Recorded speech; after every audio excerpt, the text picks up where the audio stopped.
Mata TV YouTube Indonesia dengan bangga mempersembahkan sebuah storytelling kekinian abad ini diangkat dari karya besar S.H. Mintarja yang sangat populer di masanya, berlatar belakang kisah tanah Jawa masa lampau, tepatnya di penghujung kejayaan kerajaan tanah Jawa dengan judul Api di Bukit Menoreh.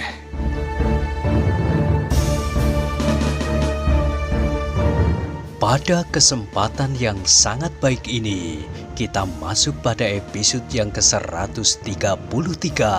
Selamat menikmati.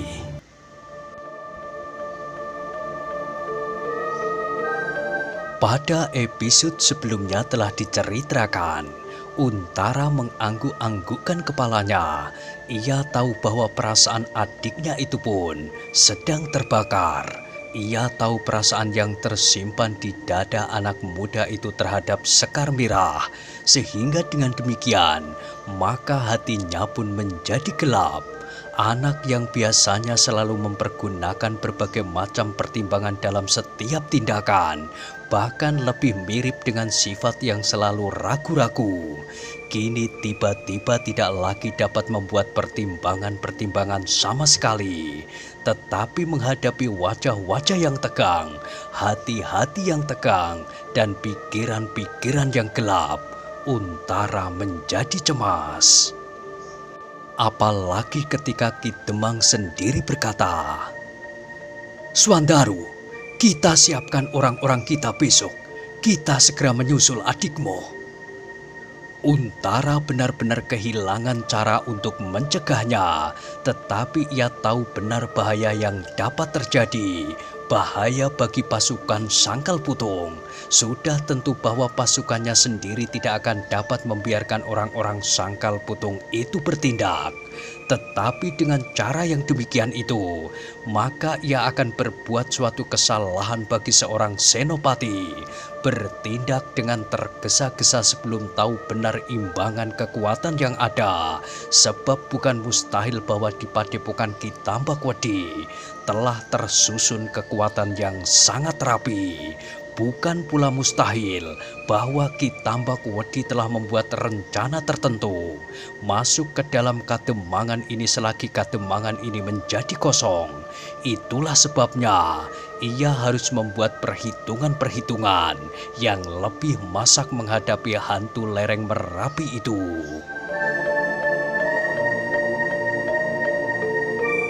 Untara menjadi semakin bingung menghadapi orang-orang yang telah dibakar oleh perasaannya itu. Swandaru yang mendapat perintah ayahnya itu segera menyahut, "Baik ayah, malam ini juga aku akan mempersiapkan anak-anak muda Sangkal Putung." Untara menjadi bertambah gelisah. Tiba-tiba tanpa disadarinya, ditatapnya wajah pamannya itu, Widura. Kemudian Kiai Gringsing yang masih saja berdiam diri, seakan-akan ia minta pertimbangan bagaimana mengatasi persoalan yang sedang dihadapinya. Kiai Gringsing yang selama itu hanya berdiam diri sambil mendengarkan persoalan yang terjadi di Sangkal Putung itu pun mengangkat wajahnya. Perlahan-lahan tetapi jelas ia berkata, "Memang kita harus segera menemukan kembali Anggir Sekar Mirah." Untara menarik alisnya tinggi-tinggi, tetapi dibiarkannya Kiai Gringsing berkata seterusnya, "Kita tidak akan sampai hati membiarkannya terlampau lama di tangan Anggir Sidanti." Swandaru pun dengan serta-merta menyambung, "Nah, bukankah begitu Kiai? Kita harus segera menemukan Sekar Mirah." "Secepatnya," sahut Kiai Gringsing. "Ya, secepatnya." Agung Sedayu memotong, "Sekarang kita harus segera mempersiapkan diri." "Tetapi ingat, kita harus menyelamatkannya, karena itu secepatnya. Namun, tidak boleh kehilangan maksudnya, maksud dari menyelamatkannya." Swandaru dan Agung Sedayu mengerutkan keningnya, namun yang bertanya adalah Ki Demang Sangkal Putung. Maksud Kiai, kita harus menyadari bahwa Sekar Mirah kini berada di tangan si Danti. Ki Demang menjadi semakin tidak mengerti, karena itu ia berkata, "Iya, kita menjadi bingung karena Sekar Mirah berada di tangan anak gila itu. Nah, karena itu kita harus memperhitungkan gadis itu, gadis yang harus kita selamatkan. Kita tidak boleh terbakar oleh nafsu dan kemarahan tanpa menghiraukan titik bidik yang sebenarnya. Kita hanya memperhitungkan kekuatan pasukan yang mungkin akan mampu memecahkan pertahanan Padepokan Kitambakwedi dan kemudian menjadikannya Karang Abang. Tetapi kita lupa bahwa Sekar Mirah berada di sana, di dalam kekuasaan orang-orang itu, di dalam pertahanan yang ingin kita pecahkan."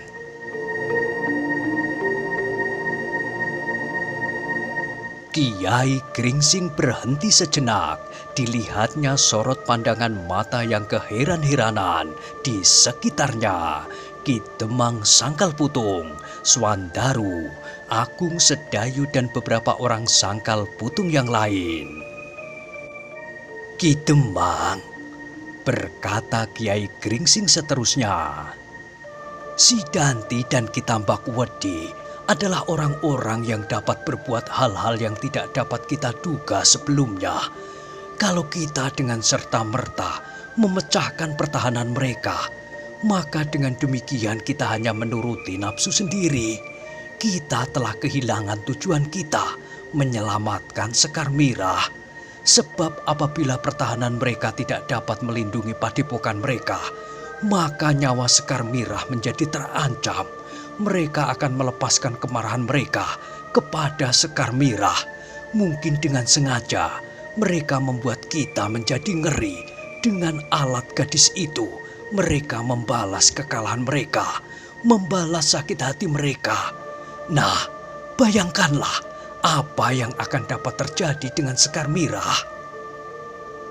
Ki Demang Sangkal Putung yang hampir-hampir tidak dapat mengekang dirinya itu tiba-tiba menyadari keadaannya dan keadaan putrinya itu. Dengan demikian maka terasa dadanya menjadi kian pepat, bahkan hampir-hampir meledak. Sedang Swandaru dan Agung Sedayu dapat mendengar keterangan Kiai Gringsing itu dengan baik-baik, kata demi kata. Dengan demikian, berbenturanlah perasaan mereka dengan pengertian mereka yang mereka dengar dari Kiai Gringsing itu. Sejenak suasana di peringgitan itu dicekam oleh kesepian, kesepian yang seakan-akan membakar jantung. Tiba-tiba terdengar suara Ki Demang menyobek suasana. "Lalu, apakah yang harus kita lakukan, Kiai? Apakah kita akan membiarkan saja semuanya itu terjadi tanpa berbuat sesuatu?"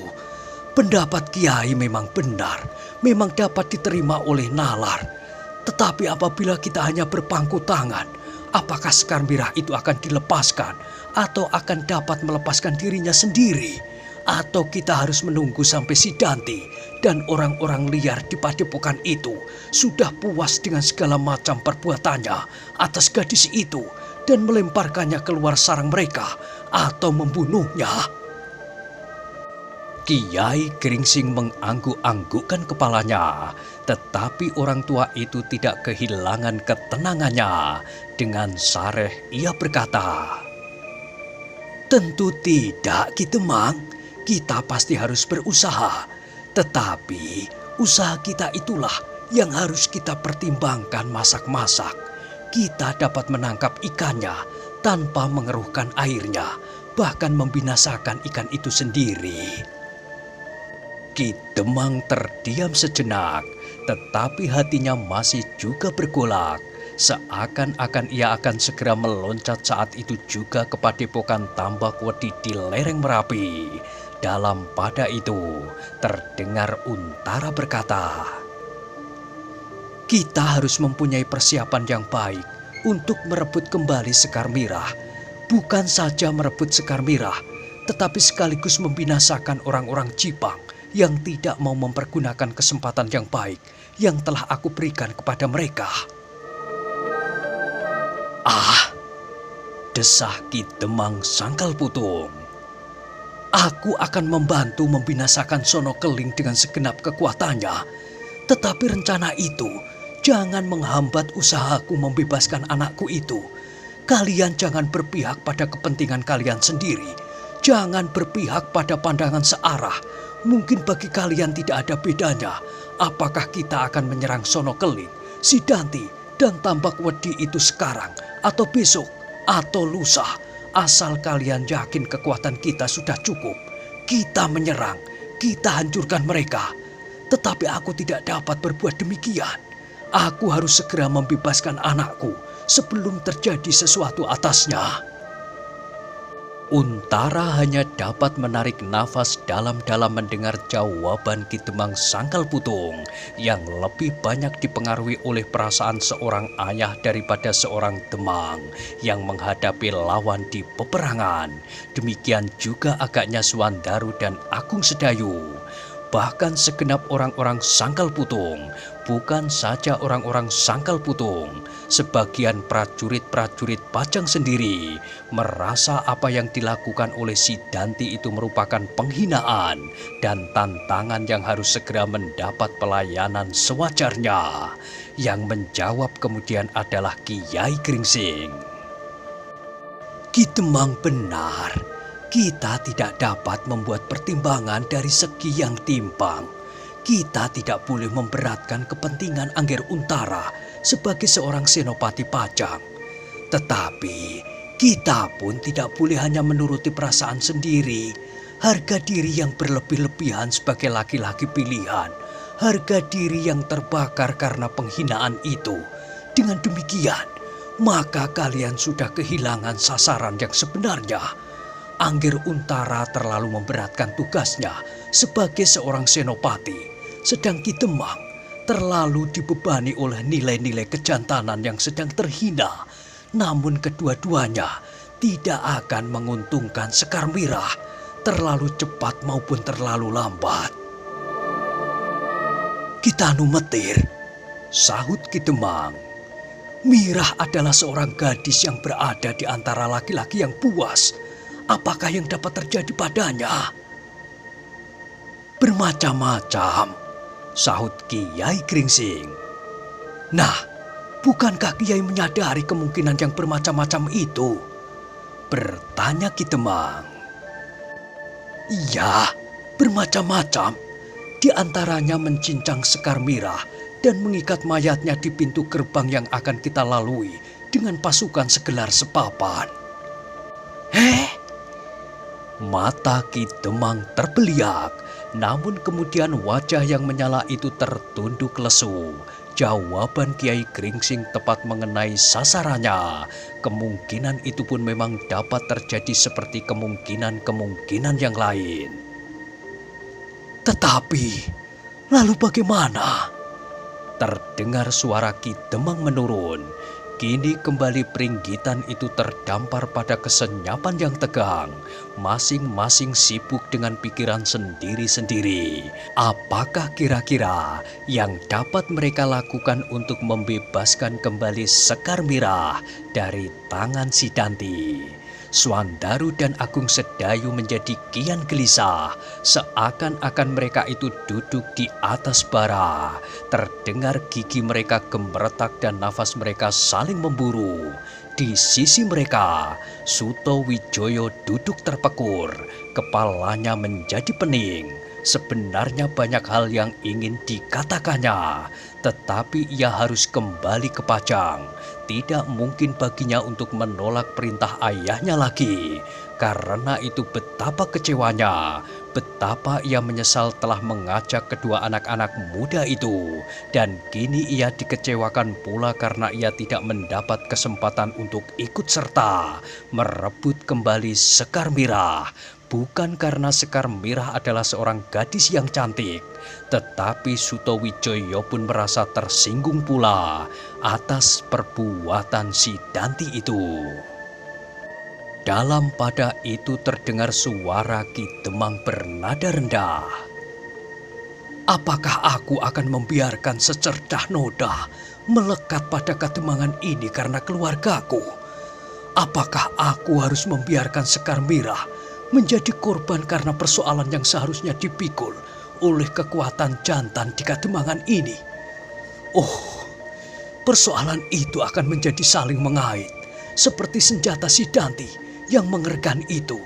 Nenggala berujung rangkap, dengan ujung dan pangkalnya ia mampu membuat kita luka rangkap sekali gerak. Itulah yang sebenarnya kita hadapi, Ki Demang, sahut Ki Tanumetir. Dengan demikian, kita harus berhati-hati menghadapinya. Kita tidak boleh tergesa-gesa tanpa memperhitungkan setiap kemungkinan.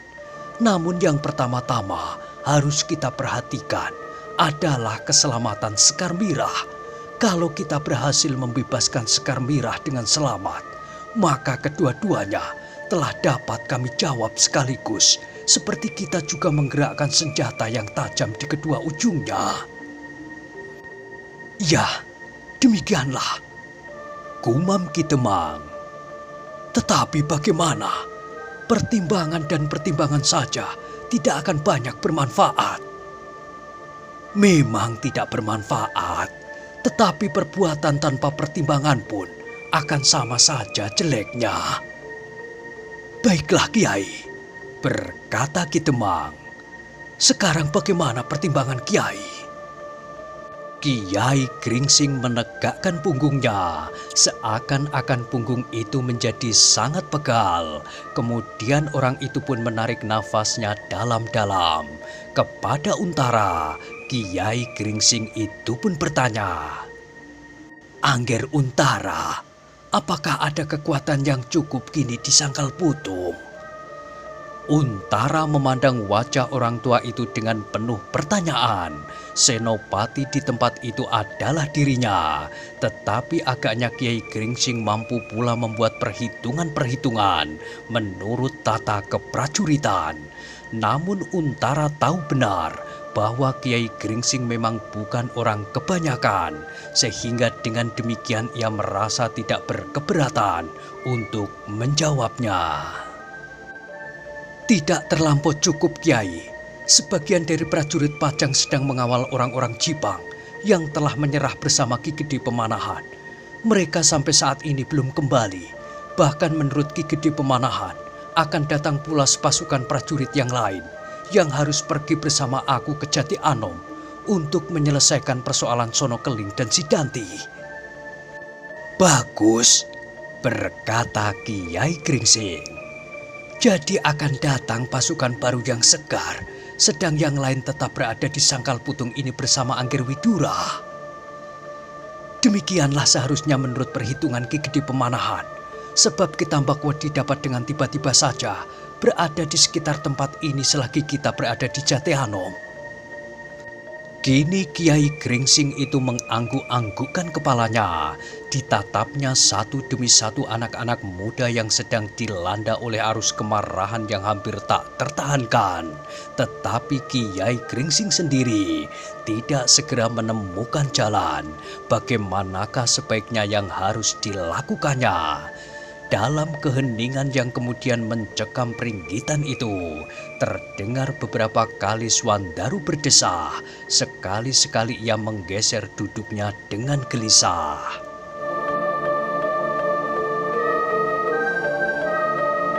Tetapi yang lebih dulu bertanya adalah Agung Sedayu. Lalu bagaimana, Kiai? Apakah yang harus kita kerjakan? Kiai Gringsing mengangguk-anggukkan kepalanya. Kemudian katanya, kita harus berpikir dengan kepala yang dingin. Kita harus mampu mempertimbangkan tanpa diburu oleh nafsu, supaya pertimbangan kita menjadi jernih. Iya, lalu bagaimana pertimbangan yang jernih itu, Kiai? Sahut Swandaru. Apakah kita harus pergi dengan pasukan segelar sepapan ke Jati Anom, ataukah kita harus menunggu saja? adalah sangat sulit untuk menenangkan hati anak-anak muda itu. Karenanya maka Kiai Gringsing pun harus segera berbuat sesuatu untuk memecahkan ketegangan hati mereka.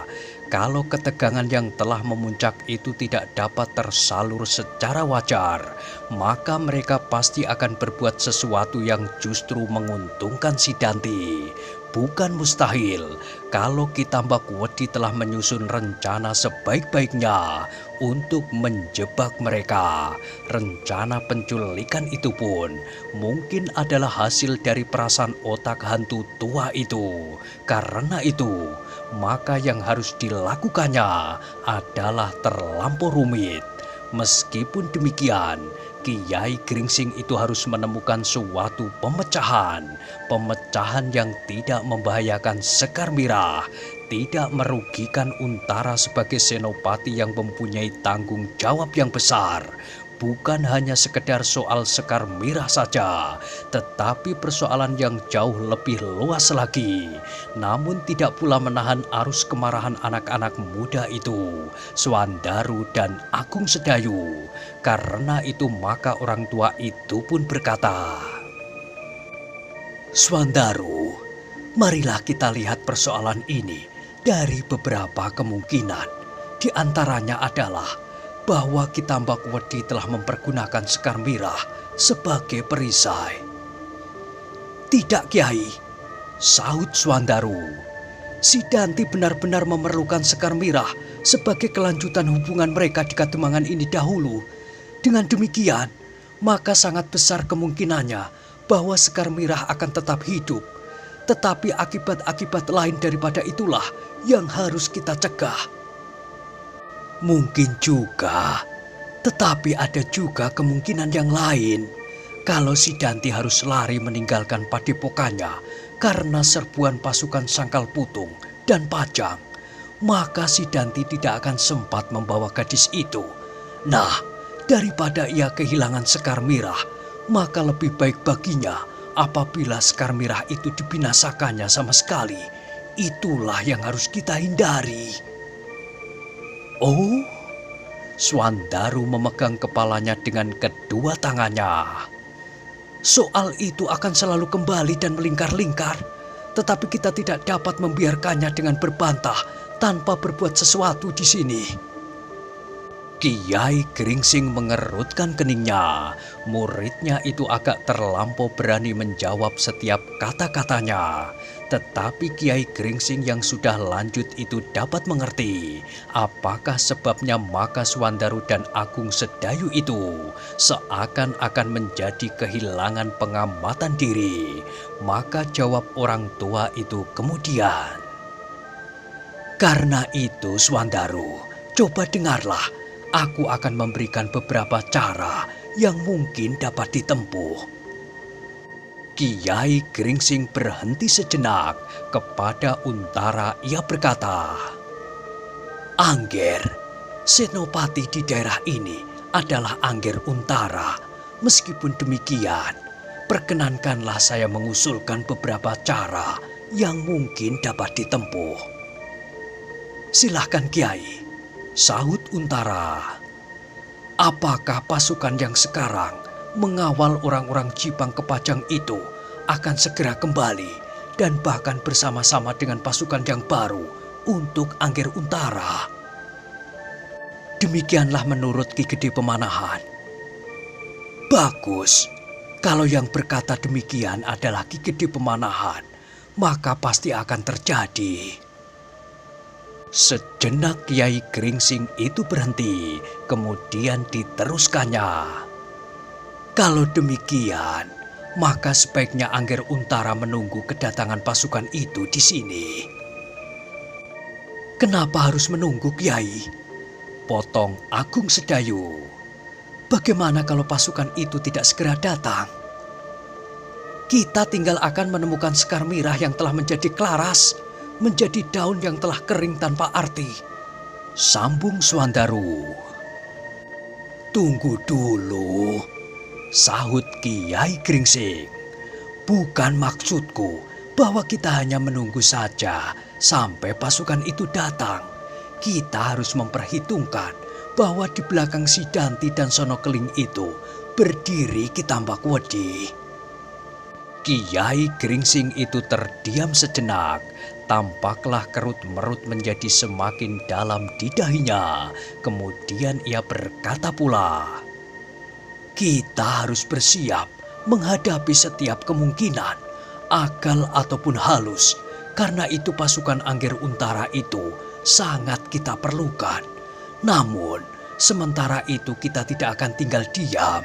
Kita harus berusaha mendekati padepokan Ki Tambak Wedi dengan diam-diam. Nah, tugas itu dapat diserahkan kepadaku." "Bersama aku?" Hampir bersamaan Agung Sedayu dan Swandaru berteriak. Kiai Gringsing mengangguk-anggukkan kepalanya. "Baik, baik," katanya. "Kami bertiga pergi mendahului pasukan Pajang. Tetapi pesanku, Sangkal Putung jangan dikosongkan.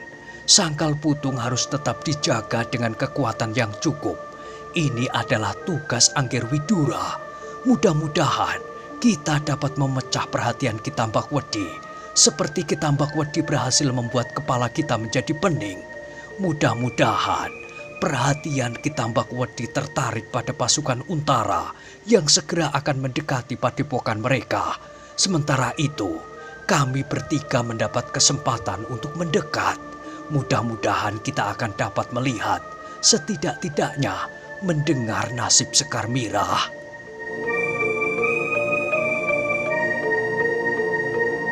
Pringgitan itu kini terdiam, seakan-akan ingin mencernakan kata-kata Kiai Gringsing itu.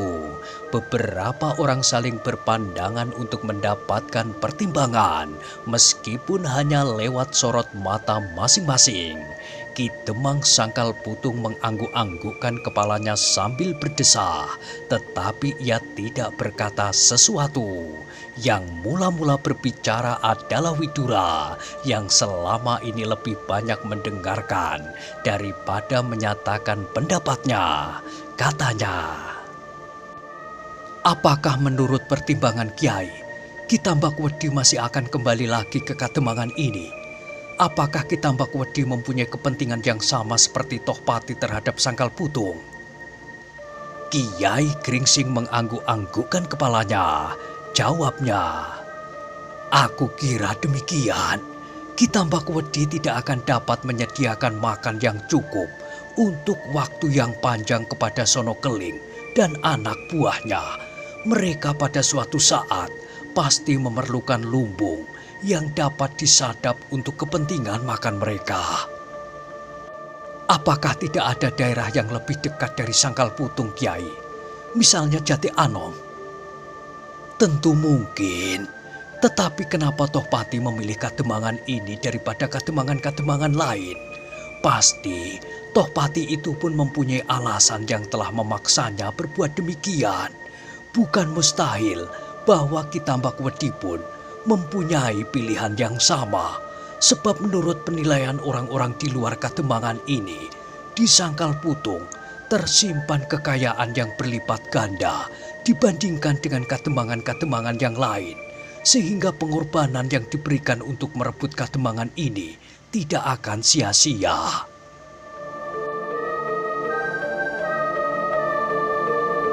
Ki Demang Sangkal Putung mengangguk-angguk.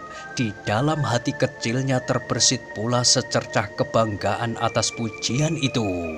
Tetapi kebanggaan itu benar-benar harus ditebus dengan sangat mahal. Bahkan kini anak gadisnya harus direbutnya dari tangan orang-orang yang memuakkan itu. Widura pun mengangguk-anggukkan kepalanya pula. Seperti Ki Demang, ia merasa bahwa Sangkal Putung menelan tebusan yang mahal. Tetapi Widura adalah seorang prajurit. Seorang prajurit yang bukan saja harus mempertahankan lumbung-lumbung yang akan dapat memberi makan kepada lawan, tetapi prajurit memang harus melindungi hak dan milik rakyat, bukan sebaliknya. Karena itu, seandainya sangkal putung itu tak ada apa-apa pun, adalah kewajiban setiap prajurit Pajang untuk menjaga dan melindunginya dari pihak-pihak yang dapat menelan daerah itu, memerkosa hak dan kemanusiaan.